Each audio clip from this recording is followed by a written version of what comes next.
Hey y'all, and welcome to another video. I am losing the daylight. It is Friday evening. Elon is on his way home. This is the worst time to be filming a video, but I really want to show you all the stuff that I got while I was in England. And I have the time. I have a moment. So I really wanted to squeeze it in here, and hopefully we can get through everything. The light is really going. And so I hope I can get through this quickly and show you all the things I got. I want to start out first with Goldsboro Books in Brighton. This was one of the best bookstore experiences I've had in my entire life, not just in England, but anywhere. It was fantastic. The bookseller working there was called Phil. He explained us the whole situation, the whole purpose of the store, which is to provide first edition signed special editions of hardcover only books, and obviously where the author is still living. So they had, you can only imagine, I'm sure, like the most beautiful, unique array of books in there. So Phil was very sweet. I wanted to buy a carrier bag because that's how it is in Europe. If you don't bring a bag, you're buying a bag or you're carrying it out. He gave me one of their crime festival that they have every year. It's like a crime book festival in Brighton. He gave me one of the totes from that. So this is what it looks like on the other side. He was a delightful, charming, absolute lover of books and just like a pleasure to be around. He captivated even Elad, okay? A man who has zero interest in books, and Elad was absolutely captivated. He loved the store. He thought it was something really unique and special. And that's saying a lot. I know you don't know him, but like that's saying a lot from that man. So I did get 2 books in there. I actually got the names. I got 2 copies of this, one for myself and one for my mom.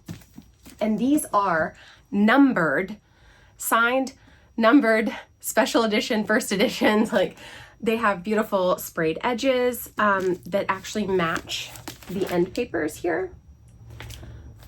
Absolutely beautiful. They also wrap their dust jackets in this clear wrapping.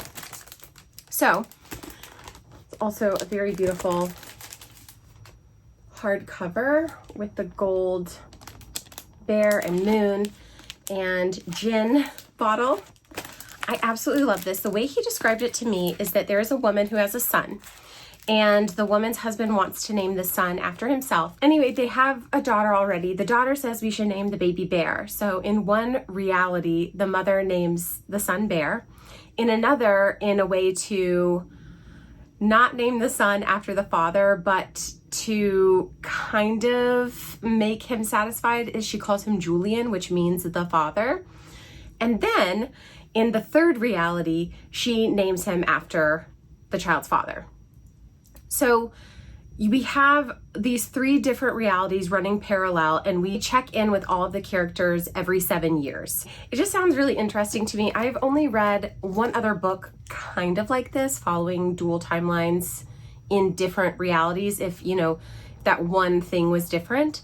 So I just think this sounds amazing. It sounded a lot like something my mom would like as well, so that's why I got her a copy. And then we have copies, I think 231 and 238. Yeah, I have 231. You can see here, it's number 231 of 1,500 books. It is also signed, which the signature is so beautiful. Okay, the next book was a recommendation by Phil after I told him I'm really into translated fiction at this time. So he recommended the Phoenix Pencil Company. This is also very beautiful. It has the lovely sprayed edges, which match, oh, he gave me some stuff too, which match like the end papers. I do not remember what this is about. I'm so sorry. And I don't think I have the time to really get into it if I want to show you everything before it's completely dark. Phil gave me one of their bookmarks, which you know I am absolutely obsessed with. And he gave me this artwork. This is for the maiden and her monster, I believe, which I also saw in there. And I was like, I really want that too. It's so beautiful, but I had to be cool. I had to be cool. I only have so much space to bring things back. Next place that I got something was Berlin Gap at the Seven Sisters. So this is like a little guidebook, a little historical guide to Berlin Gap and the Seven Sisters. This, I'm told, was written by a local man. So from his perspective, the history and sort of like progression of what is going to happen to the Seven Sisters as they continue to like recede and England gets smaller at one end and sort of like grows at the other end because of the way I remember it is that it's causing the island to sort of like tilt almost. So more at the top end is being exposed and it's getting shorter at the bottom end with the cliff erosion. Anyway, it sounds so interesting to me. We talked to like a very charming guy who volunteers there. His name was Tony. We talked to him for, had to have been like an hour. Okay, about geology and dinosaurs, and I loved it. So I had to pick this up. I haven't read it yet, but I definitely will soon. I'm so interested in this area. This is a little not booky and more crafty, but while we were with our friends, we went into a place called Hobbycraft, and they had these adorable tiny embroidery and cross-stitch kits. So I got this one for a bakery. I got this tiny strawberry one. I am obsessed with strawberry patterns. I just am. And then finally, this one is actually embroidery. And can you tell why I got this one? I thought it was too cute and I want to continue with my embroidery crafting. All right, another bookstore visit, which was highly anticipated for me, was Hatchard's in London. This is in Piccadilly and it is meant to be the oldest bookstore in England, I believe. I think since it says it right here on the bag. Since 1797. So it was busy, it was mad in there, absolutely mad. But I did get a couple of things. So first up, they gave me a load of these Hatchard's bookmarks, which are like the building from the outside. Then they had these little art pieces. These are, I think, from catalogs or magazine covers from years past, but they're all sort of Christmassy. And this one is the 1905 one. So that is the artwork there. A woman ice skating. It's a card, but I thought it would be really cute, like kind of framed on the shelf somewhere. I really like that. They had so many beautiful ones, but I wanted to just pick one, not go too overboard. That place was insanely beautiful and magical, but it was so crowded, I couldn't breathe. I did manage to pick up a few things while I was in there though, and the first of those was Dragons, Heroes, Myths, and Magic. And it's all like medieval tales, and I just was blown away by the artwork. The cover itself, honestly, is like really beautiful. I'm gonna cover my face. I love these little dragons. It's so beautiful. This looks like maybe some old tapestry or something. I loved it. I had to have it. The next two were kind of on my radar already. So the first one is The Healing Season of Pottery. This is a Korean translation, more of that like healing fiction. And I think I've completely lost the light. So I hope you guys will bear with me. But like I said, this was on my radar. I really like this cover better than the one we have in the States. And I like that it is paperback. I love the colorway of like the pink and green.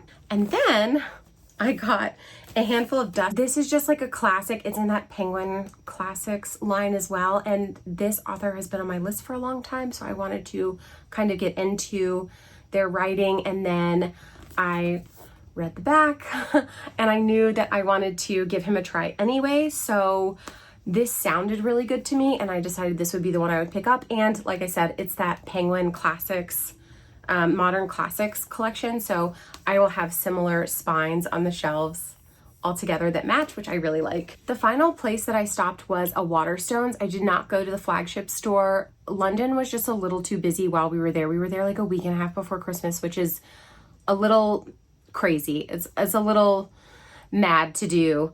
But I did go into one Waterstones while we were there in a shopping center just to have like one more book experience.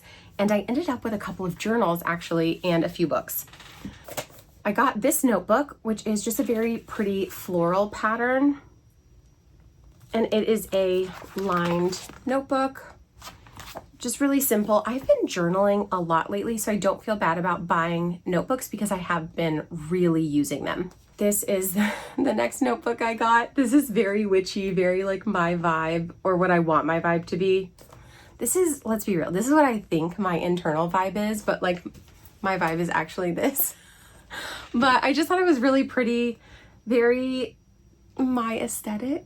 Maybe not my personality, but I just love it. I think it's so pretty. And I don't think I mentioned, this one is also lined. It has a ribbon closure and it has a pin loop. Okay, I had to move away from the window because there was just like absolutely no light anymore. But in Waterstones, I got 3 more books. The first that really called to me was The Dead of Winter, and it says The Demons, Witches, and Ghosts of Christmas. Plus there's like these little creeps on the bottom here, which just looks so unhinged. I thought this would be really fun to read. It's not very big. And so I might try to still squeeze it in during the Christmas season.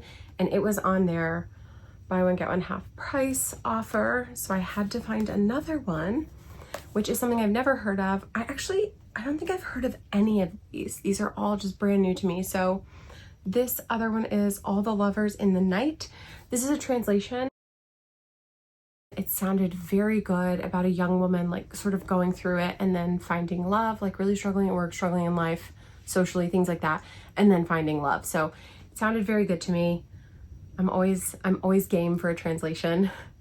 And then finally, I picked up Normal Rules Don't Apply by Kate Atkinson. And this is a collection of short stories, which sometimes do not work for me, but sometimes do. And this seemed like one that might. Part of the reason for that is that it seems like it's sort of interconnected fairy tales almost. And that is definitely something that interests me. The cover is very intriguing. It is quite beautiful. Not a lot of color variety, but also still striking.